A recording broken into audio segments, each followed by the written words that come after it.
முக்கியமாக வந்து ஆடோட கர்ப்ப காலம்னு பார்த்திங்கன்னா வந்து 5 மாதம். அதாவது பார்த்திங்கன்னா 150 நாட்கள் ஆடோட கர்ப்ப காலம்.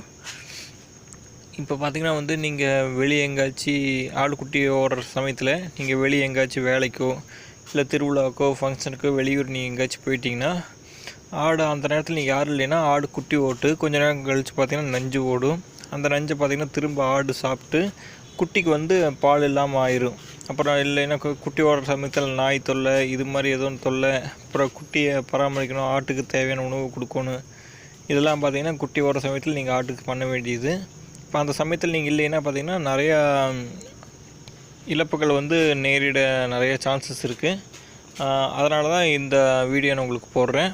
இப்போ அங்கே எப்படி ஆடு குட்டி ஓடுறத முன்னாடியே கண்டுபிடிக்கலாம், அதை ஸ்டார்டிங் ஒவ்வொன்றா சொல்ல ஆரம்பிக்கிறேன். முதல் விஷயம் என்னென்னு பார்த்திங்கன்னா வந்து ஆட்டோட மடி வந்து பார்த்திங்கன்னா வந்து குட்டி ஓடுறதுக்கு ஒரு 10 இல்லைன்னா 20 நாளைக்கு முன்னாடி பார்த்திங்கன்னா மடி வந்து பார்த்திங்கன்னா ரொம்ப கீழே இறங்கிடும். முன்னாடி இருந்ததை விட பார்த்திங்கன்னா